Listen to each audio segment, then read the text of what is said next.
Unhas TV, senang sekali saya Zara Sabita Suceng dapat kembali menjumpai Anda dalam Unhas Daily. Dalam beberapa menit ke depan kami akan menyajikan berita-berita teraktual hanya untuk Anda.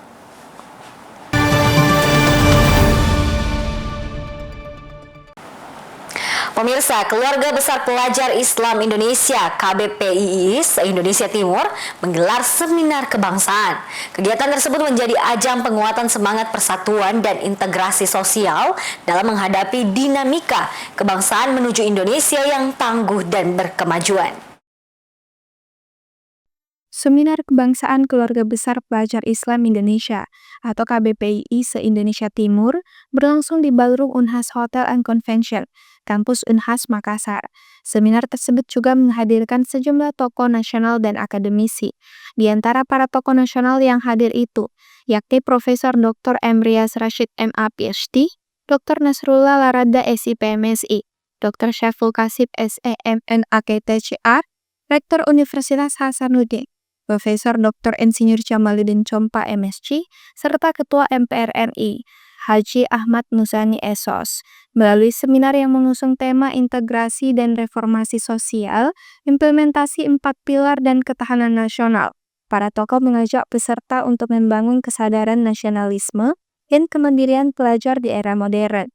Ketua Umum Pengurus Pusat KBPII, Dr. Nasrullah Larada SIP MSI, menekankan pentingnya program amal usaha sebagai langkah nyata untuk menjaga keberlanjutan gerakan pelajar Islam Indonesia. Sedangkan Ketua Umum Pengurus Wilayah KBPII Sulsel, Dr. Syaful Kasim SEMN AKTCA, berharap agar silaturahmi antar alumni dapat menjadi jembatan untuk menghadirkan dampak nyata bagi generasi muda, khususnya dalam pengembangan integritas dan kepemimpinan. Rektor Universitas Hasanuddin, Profesor Dr. Insinyur Jamaluddin Chompa MSc, menyampaikan dukungan Unhas untuk terus menjadi mitra dalam upaya penguatan nilai kebangsaan di kalangan pelajar. Dialog kebangsaan tadi yang dibawakan oleh Bapak Ketua Majelis Permusyawaratan Rakyat dengan narasi yang sungguh sangat menggugah kebangsaan kita, mengingat sejarah yang begitu panjang sehingga ada Indonesia. Ya. Indonesia tidak lahir begitu saja tiba-tiba simsalabim ada, tapi satu perjuangan kesadaran bahwa kalau kita tidak bersatu dengan bahasa yang sama, tidak bersatu dengan bangsa yang sama, tanah air yang sama, maka pada saat itu tidak mungkin terbentuk negara besar seperti yang kita miliki saat ini. Sehingga tugas kita sebagai anak bangsa ya di era sekarang ini, setelah puluhan tahun kita telah merdeka, tapi pertanyaannya adalah bagaimana mengisi kemerdekaan itu sehingga kita kemudian membawa bangsa ini menuju masa-masa yang kita idam-idamkan, menjadi negara yang bukan hanya berdaulat tapi juga adil, makmur, sejahtera, dan juga dihargai oleh bangsa lain. Saya kira semangat itu yang tadi menggelora dalam narasi dan pidato kebangsaan Bapak Ketua MPR. Saya kira luar biasa, mudah-mudahan bermanfaat buat kita semua. Sementara Profesor Rashid pada pertemuan tersebut menekankan pentingnya integrasi nasional dan reformasi sosial untuk membentuk masyarakat yang kuat dalam nilai Pancasila dan demokrasi. Seminar yang dihadiri ratusan pelajar dan alumni ini diharapkan dapat menjadi arena pembelajaran nilai-nilai kebangsaan, sekaligus wadah kebersamaan antar generasi.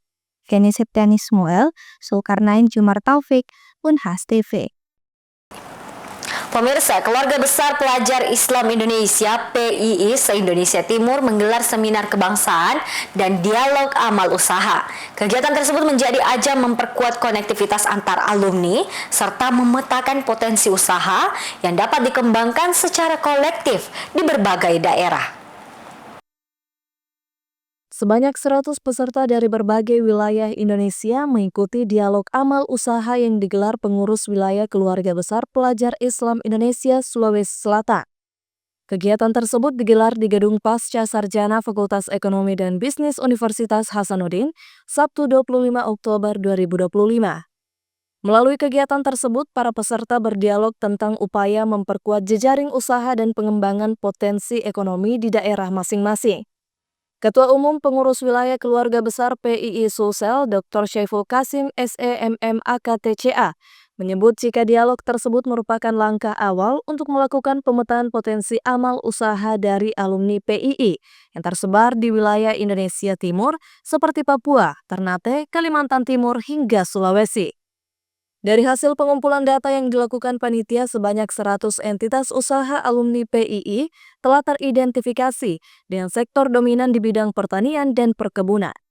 Memang dialog ini kita punya target untuk bisa melakukan mendapat gambaran tentang potensi usaha, amal usaha yang dilakukan oleh keluarga besar di wilayah-wilayah Indonesia Timur.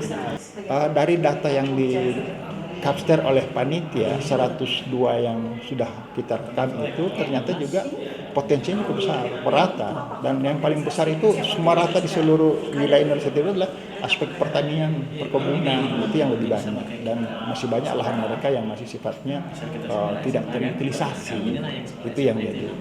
Paling tidak ini tahap awal kita lakukan. Selain untuk memetakan potensi ekonomi, kegiatan tersebut juga menjadi ajang mempererat silaturahmi setelah hampir 20 tahun tidak diadakannya Temu Regional PII se-Indonesia Timur. Kota Makassar sendiri dipilih sebagai tuan rumah karena memiliki peran historis dalam proses kaderisasi PII. Tak sedikit alumni dari berbagai daerah seperti Papua dan Ternate yang pernah menjalani pelatihan kader di Makassar sehingga kota ini menjadi titik strategis untuk kembali memperkuat jejaring alumni. Teman-teman juga kenapa harus dibikin di Makassar? Itu karena banyak alumni kita yang kita kaderisasi di Makassar itu nyebar Papua, Ternate. Nah, ini yang kita coba. Permintaan mereka juga sudah lama merindukan ini. Sudah hampir 20-an tahun kita tidak pertemuan seperti ini kan.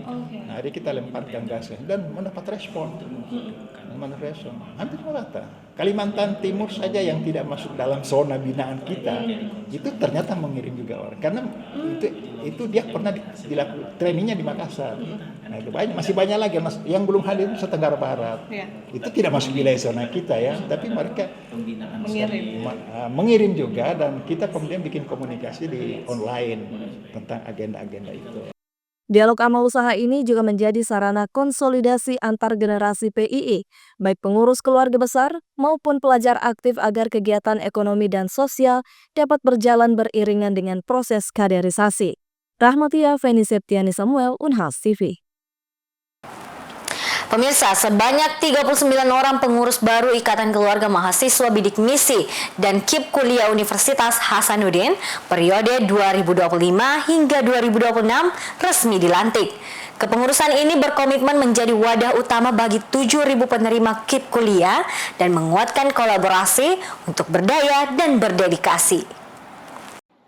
Pelantikan dan upgrading pengurus harian Ikatan Keluarga Mahasiswa Bidik Misi dan KIP Kuliah Universitas Hasanuddin, IKAP KIP Unhas periode 2025-2026, digelar di Gedung Iptex Unhas Sabtu 25 Oktober 2025.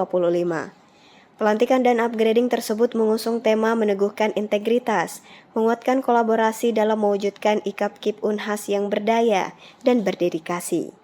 Sebanyak 39 orang pengurus dilantik secara langsung oleh Kepala Subdirektorat Kesejahteraan Mahasiswa, Direktorat Kemahasiswaan Unhas, Katarina SEMM. Katarina mengingatkan pentingnya kerja keras untuk mendorong mahasiswa baru agar bisa aktif dalam kegiatan, sekaligus membantu mereka memahami kurikulum dan memenuhi persyaratan K24. Ketua Umum terpilih Tiara Amelia bertekad menjadikan IKAP KIP Unhas sebagai wadah bagi seluruh anggota penerima KIP kuliah yang berjumlah sekitar 7.000 orang untuk bisa berkembang dan belajar. Ia menyebut jika IKAP KIP Unhas mengandung dua nilai utama, yaitu nilai kekeluargaan dan keilmuan.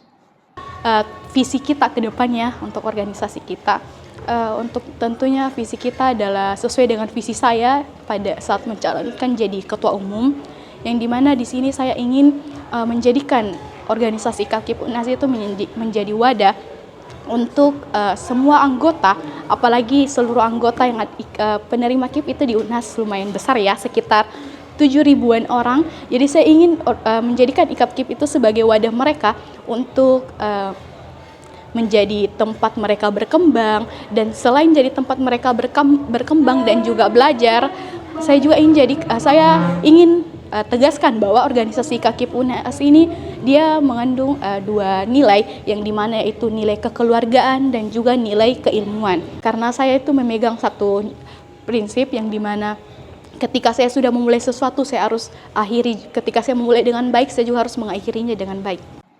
Hadir dalam kegiatan tersebut Demisioner Ketua Umum IKAP-KIP periode 2025, Hairil Fikri, yang meminta kepada pengurus baru untuk amanah dalam mengemban kepercayaan.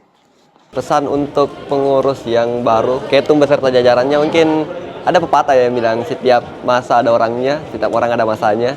Saya cuma ingin berpesan untuk teman-teman PH periode 2526, buat warnanya sendiri, buat ceritanya sendiri, karena itu tadi yang aku sampaikan di awal, harus ada yang jadi pembeda mungkin antara PH yang sekarang dengan PH yang sebelum-sebelumnya. Hairil meminta kepada Ketua Umum dan jajarannya untuk membuat warna dan cerita mereka sendiri. Ia juga berharap jejak kecil yang telah mereka tinggalkan dapat menjadi pijakan untuk setiap langkah pengurus baru ke depannya. Aminah Rahma Ahmad, Unhas TV. Pemirsa, pernahkah Anda mengalami telapak tangan yang terus berkeringat meskipun sedang tidak beraktivitas berat? Kondisi hiperhidrosis tangan tersebut dapat memengaruhi aktivitas keseharian, bahkan memicu stres. Hiperhidrosis tangan terjadi saat kelenjar keringat bekerja terlalu aktif meskipun tubuh tidak membutuhkannya. Kondisi itu bisa muncul tanpa pemicu seperti suhu panas atau olahraga. Karena telapak tangan terus basah, penderitanya sering mengalami kesulitan dalam pekerjaan maupun kegiatan harian. Misalnya kertas menjadi mudah basah saat menulis, tangkat elektronik sulit digunakan, dan pejabat tangan itu terasa tidak nyaman.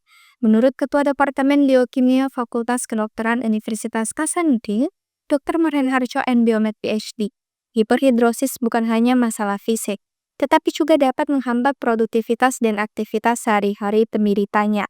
Terlebih sekali bagi mereka para profesional yang membutuhkan tangan yang kering. Meskipun berkeringat adalah sebuah proses alami tubuh, keringat yang berlebihan ini pada tangan khususnya dapat memiliki dampak negatif dalam kehidupan sehari-hari seperti mengganggu aktivitas sehari-hari.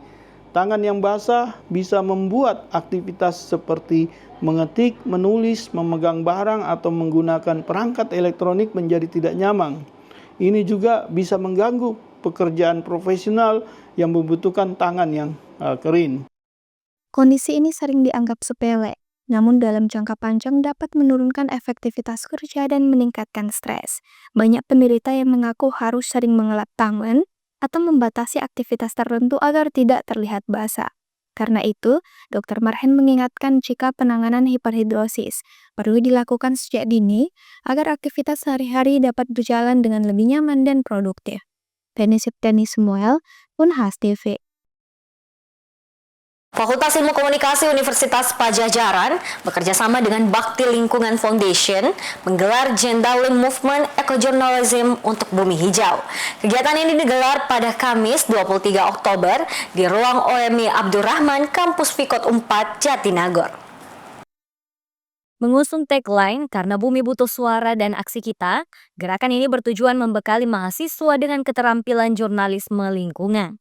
Kepala Pusat Studi Komunikasi Lingkungan Fikom Unpad, Profesor Uut Wahyudin, menekankan pentingnya peran generasi muda dalam menghadapi krisis lingkungan. Menurutnya, perlu ada sinergi kolaborasi melalui pentahelix. Generasi muda ini yang menurut saya punya peran penting di dalam konteks pelestarian lingkungan, terutama ini terjadi krisis lingkungan, krisis iklim antar pihak, misalnya pentahelix ini yang perlu dikembangkan lebih jauh, bagaimana kolaborasi antar berbagai unsur pentahelix ini harus lebih disinergikan. Ia menambahkan pentingnya kolaborasi dalam menyampaikan pesan-pesan lingkungan secara efektif kepada masyarakat luas. Bagaimana juga mau tidak mau kita harus melibatkan generasi muda khususnya mahasiswa ini, karena mereka ini adalah sebagai mediator antara elemen-elemen pentahelix tadi. Akademisi dengan mahasiswa akan lebih bisa berkolaborasi untuk menyampaikan pesan-pesan lingkungan terhadap masyarakat secara luas ya terkait dengan isu-isu lingkungan itu. Selain seminar, program ini juga memberikan kesempatan bagi para peserta untuk mengikuti mentoring, field trip, serta menayangkan karya tulis mereka di media ekoexpo.id. Program ini diharapkan dapat mencetak agen perubahan yang mampu bersuara melalui tulisan. Dari Jatinagor, Sumedang, tim liputan di Via Unpad TV melaporkan untuk Unhas TV. Baik pemirsa, berita tadi sekaligus menutup perjumpaan kita hari ini. Jangan lupa untuk terus saksikan Unhas Daily hanya di Unhas TV. Saya Sarah Sabita Suceng beserta seluruh kru yang bertugas, pamit undur diri dan sampai jumpa.